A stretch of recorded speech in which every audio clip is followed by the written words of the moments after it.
नमस्कार साथियों, एक बार फिर आप सभी का स्वागत है मेरे YouTube चैनल विनोद चेजारा पर।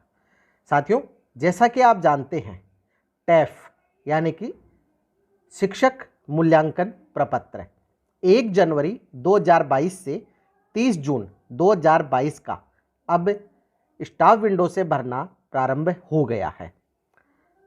यहाँ अलग अलग कैटेगरी व विद्यालय के शिक्षकों को अलग अलग डेट पर यह भरना है।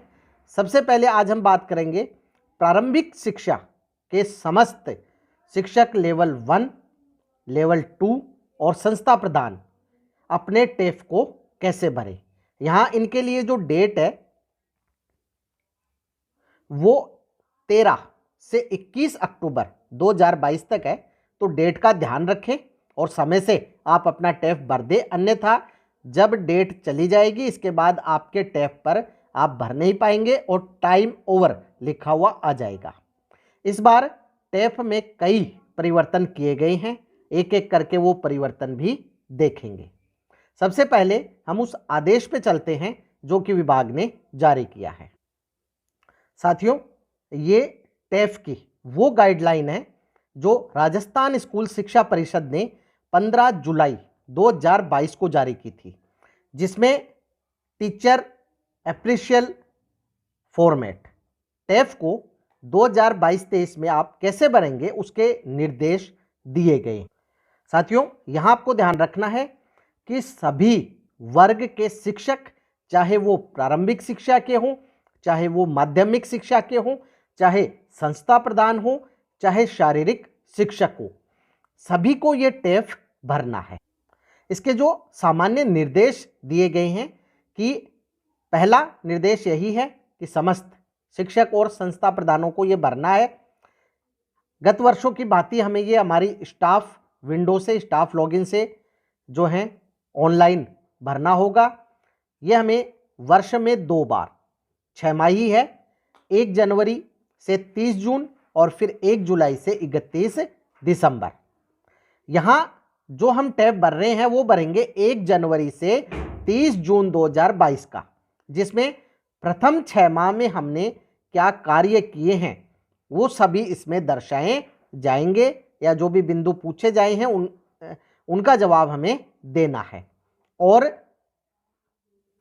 यहाँ एक विशेष बात ये भी बताई गई है कि जो शिक्षक या संस्था प्रधान निर्धारित टाइमलाइन के अनुसार अपना टेफ नहीं भरेंगे, अगले माह का वेतन आहरित नहीं हो सकेगा और नहीं ऐसे कार्मिकों के वेतन वृद्धि लागू होगी।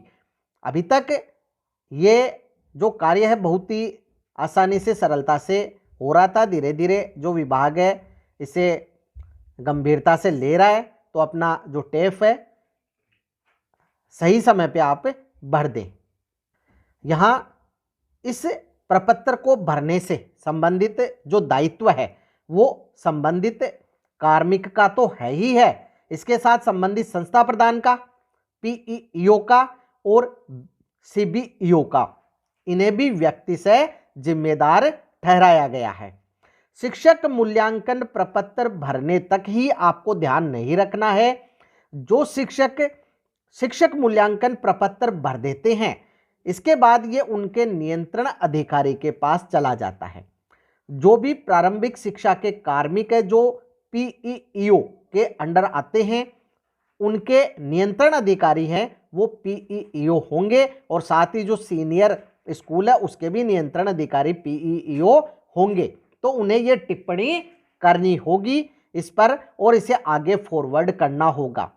जो प्रिंसिपल या पीईओ है उनके नियंत्रण अधिकारी सीबीईओ होंगे और वो इस पर टिप्पणी करेंगे।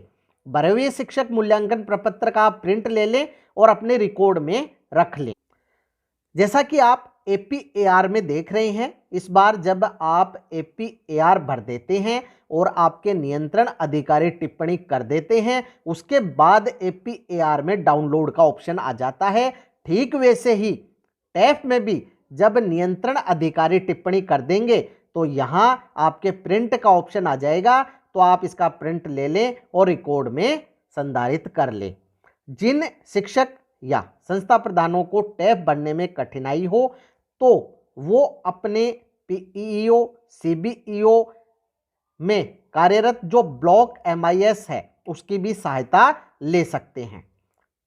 यहां साथियों, जो टेफ है, इस टेफ की समीक्षा के लिए, प्राप्त सूचनाओं का विश्लेषण करने के लिए जो नियंत्रण अधिकारी है सीआरसी है, उसे प्रति शिक्षक ऑब्लिक संस्था प्रधान 25 रुपए दे होंगे। यानी इन कार्यों को करने में जो व्यय है वो 25 रुपए प्रति शिक्षक जो नियंत्रण अधिकारी है उसे प्राप्त होगा।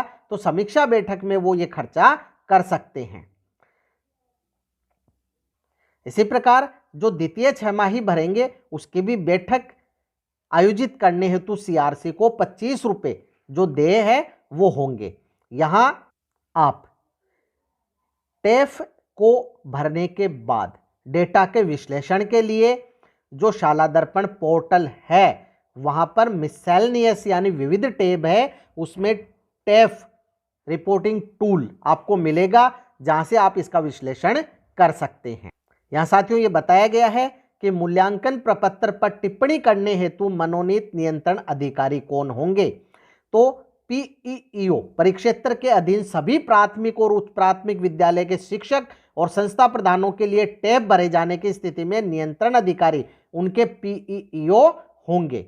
और जो पीईओ है उसके जो शिक्षक है यानी उस विद्यालय जो पीईओ विद्यालय है उनके शिक्षकों के नियंत्रण अधिकारी भी पीईओ होंगे, लेकिन स्वयं पीईओ के जो नियंत्रण अधिकारी है वो सीबीईओ होंगे। नियंत्रण अधिकारी के रूप में स्वयं पीईओ विद्यालय के शिक्षकों के मूल्यांकन प्रपत्र पर टिप्पणी करेंगे और पीईओ के जो टेफ है उस पर सीबीईओ टिप्पणी करेंगे। यदि कोई ऐसा विद्यालय है जो कि पीईओ विद्यालय नहीं है तो वहां चाहे सेकेंडरी हो, सीनियर सेकेंडरी हो, जो संस्था प्रधान है वही अपने जो अधीनस्थ कार्मिक है उनके यानी उस स्कूल के कार्मिकों जो है टेफ है उस पर टिप्पणी करेंगे। जो शहरी क्षेत्र के प्राथमिक, उच्च प्राथमिक, माध्यमिक, उच्च माध्यमिक विद्यालय है उनके शिक्षकों के टेफ जो है वो नियंत्रण अधिकारी स्वयं उनके विद्यालय के संस्था प्रधान होंगे। यानी यहां शहरी क्षेत्र में संचालित समस्त प्राथमिक, उच्च प्राथमिक विद्यालय, उच्च माध्यमिक विद्यालय, माध्यमिक विद्यालय, इन सभी के जो संस्था प्रधान है वही नियंत्रण अधिकारी भी होंगे अपने विद्यालय के। लेकिन ये जो संस्था प्रधान है इनके नियंत्रण अधिकारी है वो उनके यूसीईओ होंगे। यहां ग्रामीण क्षेत्र में संचालित समस्त माध्यमिक और उच्च माध्यमिक पीओ सहित विद्यालय में कार्यरत जो प्रधानाध्यापक है या प्रिंसिपल है उनके शिक्षक मूल्यांकन प्रपत्र भरे जाने की स्थिति में जो नियंत्रण अधिकारी है उनके सीबीईओ होंगे और वही इनके टेप पर टिप्पणी करेंगे।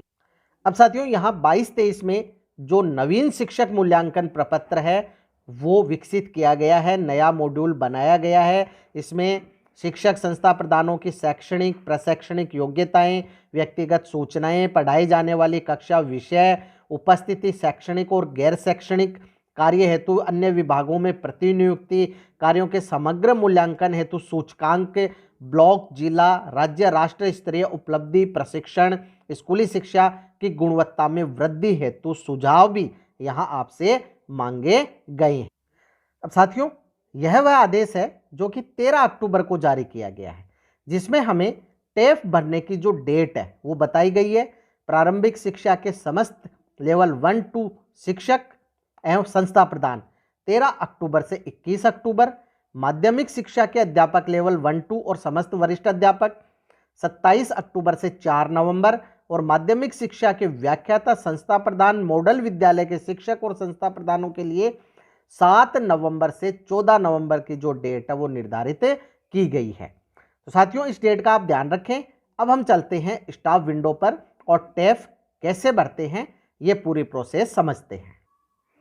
यहाँ साथियों स्टाफ विंडो पर लॉगिन करने के बाद आपको जाना है यहाँ बाईं ओर 3 लाइन पर यहाँ अब आपको जो RKSMBK टैब है इसके नीचे एक ऑप्शन मिलेगा अप्लाई का, इसे आप ओपन करें।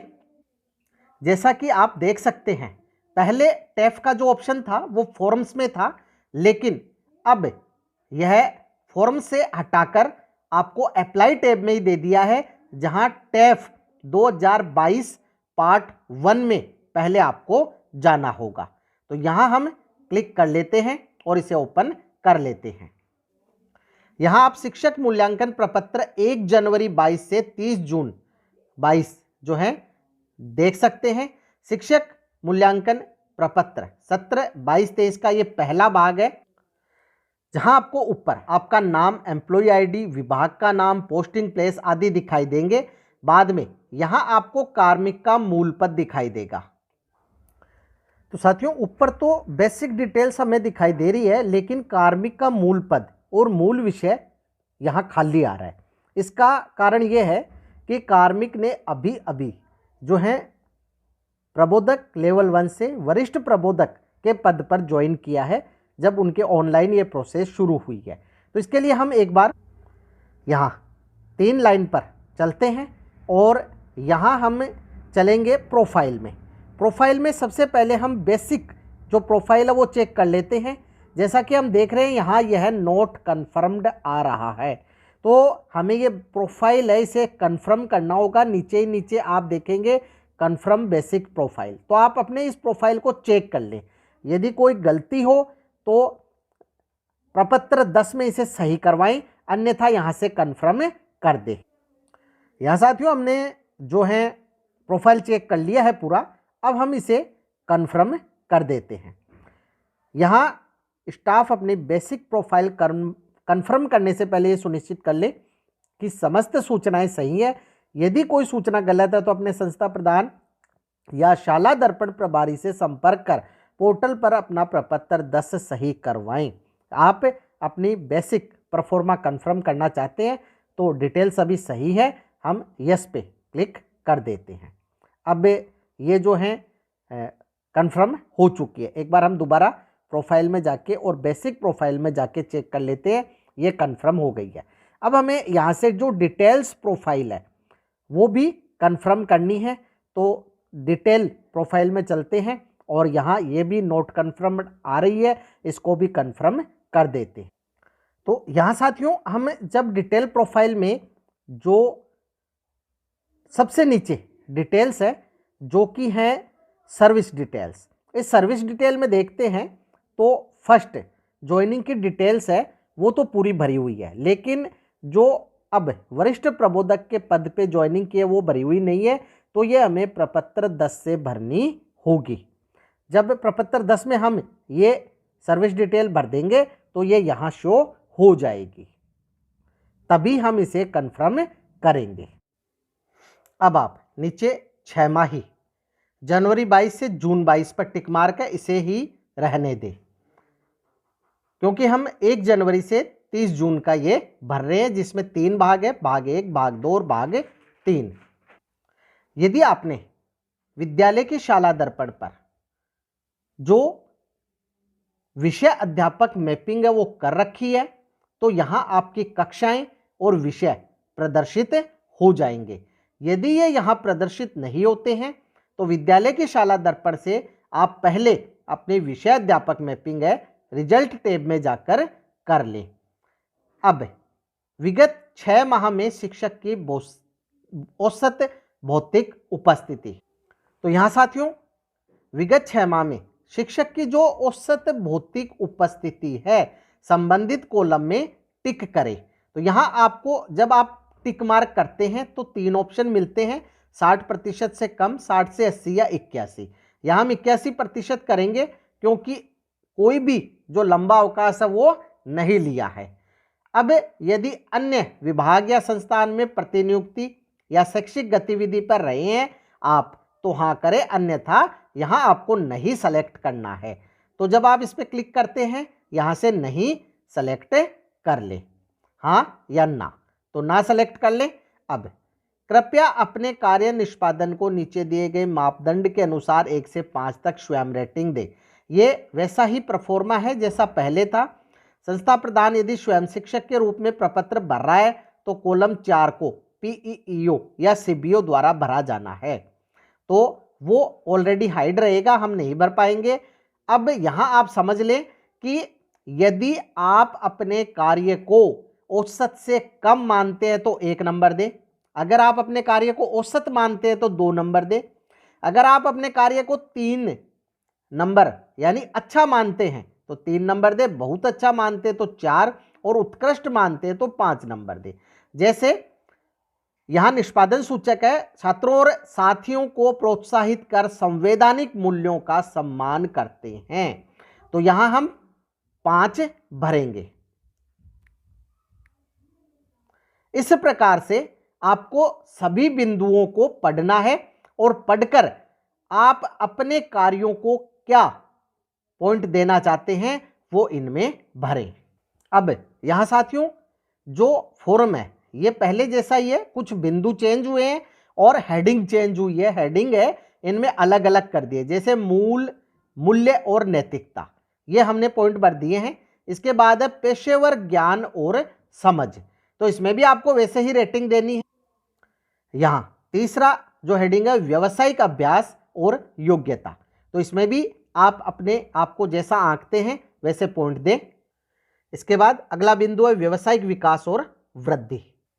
तो साथियों जैसे जैसे आप यहाँ पॉइंट देते जाएंगे इनका योग नीचे होता जाएगा, और इधर आप देख सकते हैं कि ये नियंत्रण अधिकारी द्वारा मूल्यांकन, जैसे छात्रों और साथियों को प्रोत्साहित कर संवैधानिक मूल्यों का सम्मान करते हैं, इसमें हमने अपने आप को उत्कृष्ट मानते हुए 5 नंबर दिए, लेकिन संस्था प्रधान हमें क्या मानता है वो यहाँ पॉइंट देगा और उसके अनुसार हमारी ग्रेड बनेगी। ये कॉलम हाइड है, इन्हें हम नहीं भर सकते हैं।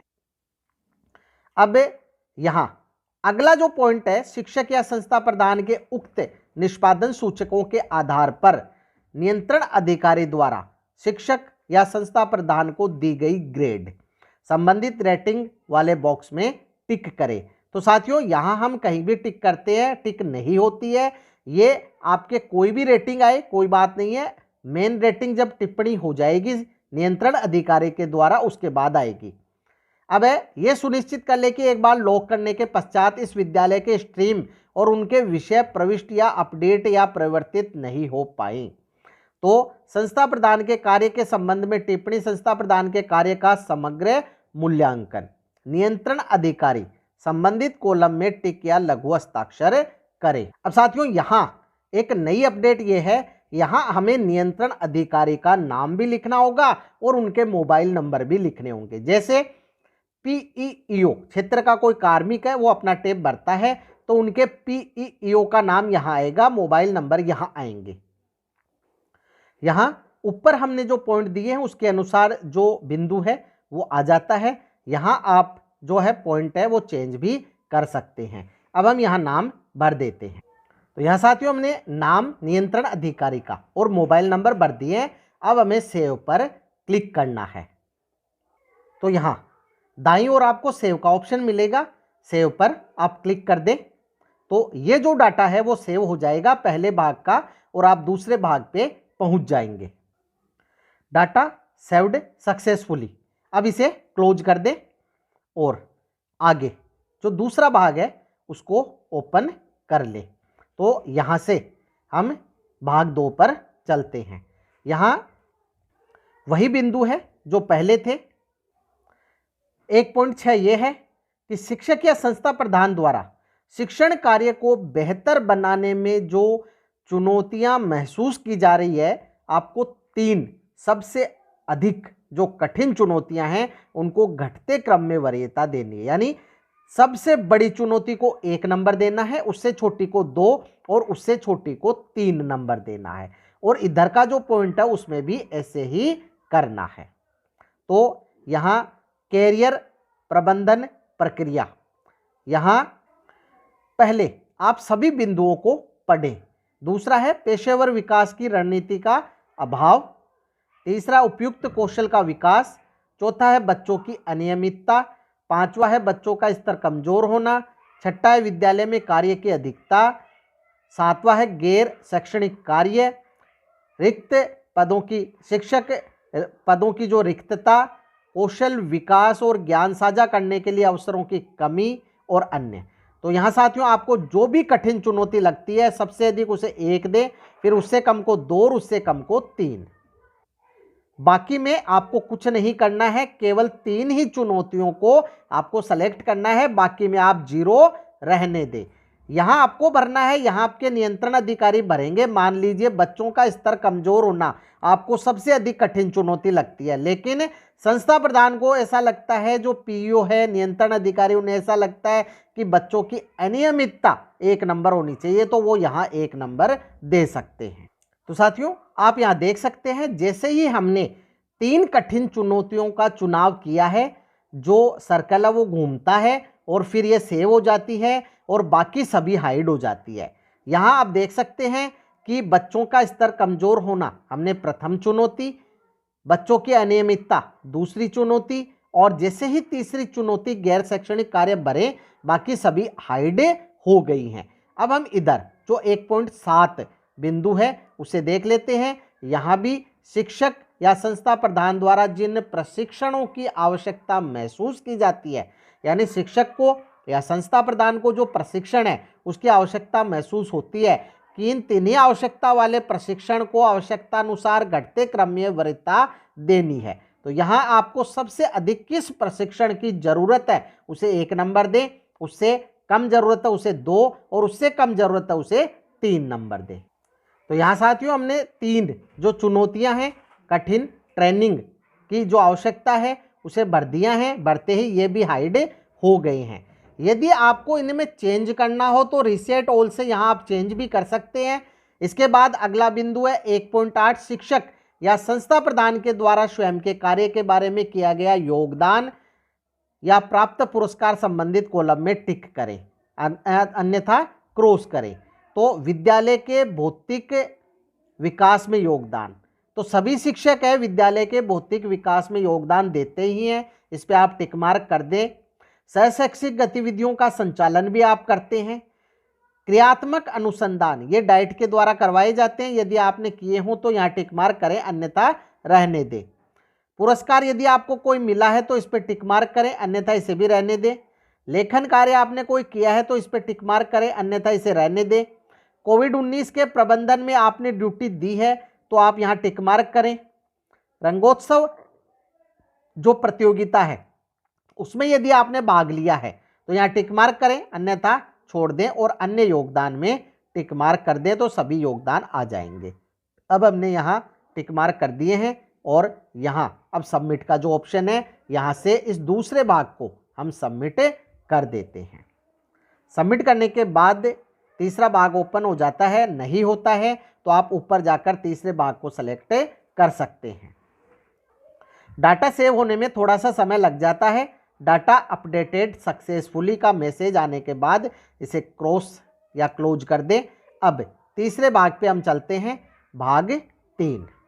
भाग 3 में अब हम भाग 3 पर क्लिक करते हैं और 3 नंबर जो भाग है इसमें हमें ट्रेनिंग बढ़नी है। ट्रेनिंग के लिए सबसे पहले ऑप्शन से आपको ट्रेनिंग किस प्रकार की वो सेलेक्ट करना है। तो यहाँ जैसे क्लस्टर स्तरीय 1 दिवसीय ट्रेनिंग हुई थी, इसके बाद ये किस डेट को हुई, तो ये आपको कैलेंडर से सेलेक्ट करना है। ये हुई थी जनवरी 11 को, तो आप कैलेंडर से जो डेट है वो सेलेक्ट कर लें, 11/1/2022। अब कितने दिन की हुई, 1 दिन की हुई थी। इसके बाद जो इसमें आपने किस रोल में भाग लिया, तो यहाँ 1 नंबर है शिक्षक के लिए। आप यहाँ देख सकते हैं कि यदि आपने शिक्षक के रूप में भाग लिया तो 1 नंबर सेलेक्ट करें, प्रधानाध्यापक के रूप में भाग लिया तो 2, प्रशिक्षक के रूप में भाग लिया तो 3 और सामग्री निर्माणकर्ता के रूप में भाग लिया तो 4 सेलेक्ट करें। इसके बाद ये किससे संबंधित थी, तो ये ABL लर्निंग से संबंधित थी। ये हम यहाँ भर देते हैं। यहाँ एक बात का आप और ध्यान रखें, ज़्यादा लंबा नाम नहीं लिखें, अन्यथा ये सेव नहीं होता है। तो यहाँ हम जो लर्निंग है चाहे आप उसको भी हटा सकते हैं और जो है सिर्फ ABL भी लिख सकते हैं।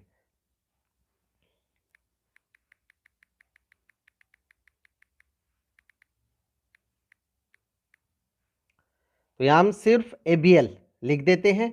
यहाँ ये आयोजन किसने किया, तो यहाँ हम 3 नंबर सेलेक्ट करेंगे। आप ऊपर देख सकते हैं, डाइट के लिए 1 नंबर है, समग्र शिक्षा के लिए 2, RSCRT के लिए 3, या अन्य कोई है तो 4। ये RSCRT ने करवाई है, यहाँ हम ट्रेनिंग को ग्रेड देंगे A। अब साथियों यहाँ से आपको इसको सेव करना है। जब आप सेव पे क्लिक करेंगे तो ये आसानी से सेव हो जाएगी, और जो आपने डेट सेलेक्ट की थी उसकी जगह सिर्फ जो है ईयर ही आएगा। अभी अगर कोई ट्रेनिंग जो है गलत भर गई है, डिलीट करना है, तो ऑप्शन अभी हाइड है, कुछ समय में ये ओपन हो जाएगा, फिर आप इसको डिलीट भी कर सकते हैं। क्या आपने कंप्यूटर प्रशिक्षण प्राप्त किया है? यदि किया हो तो हाँ करें, अन्यथा नहीं। अब यहाँ आपको जो पाठ्य पुस्तक, प्रशिक्षण, MDM की राशन व्यवस्था, CBEO PO प्रशासन की कार्यशैली, संस्था प्रदान SMC का गतिविधियों में सहयोग, इन सभी को आपको कार्यशैली के अनुसार मापदंड जो है उसके अनुसार रेटिंग देनी है। यदि बहुत ही अच्छा है तो उत्कृष्ट है तो 5 नंबर भरे, अच्छा है तो बहुत अच्छा है तो 4 नंबर, अच्छा है तो 3, औसत है तो 2 और औसत से कम है तो 1 भरे। यहाँ हम पॉइंट दे देते। तो ये हमने जो कार्यशैली है उसके अनुसार जो रेटिंग है वो दे दी है। अब हमें यहाँ से इसे सबमिट करना है। जब आप इसे यहाँ से सबमिट कर देते हैं, डाटा इंसर्टेड सक्सेसफुली हो जाता है। पिछले वर्ष यहाँ लॉक का ऑप्शन भी था, अभी तक तो कोई लॉक का ऑप्शन यहाँ हमें नहीं मिला है। यदि आगे आता है तो फिर आप यहाँ से इसे लॉक कर सबमिट कर दें। अब हम चलते हैं PEEO लॉगिन पर और देख लेते हैं ये वहाँ प्रदर्शित हो रहा है या नहीं। PEEO विद्यालय की शाला दर्पण पर सबसे पहले यदि उसी स्कूल के कर्मचारी है तो विद्यालय की शाला दर्पण पर विविध टैब में आपको ये ऑप्शन मिल जाएगा, अन्यथा आपको यहाँ से रोल सेलेक्ट करना होगा और PEEO रोल करना होगा। इसके बाद आपको जो विविध टैब है इसमें जाना है और यहाँ आपको ऑप्शन मिलेगा शिक्षक मूल्यांकन प्रपत्र अप्रूव का।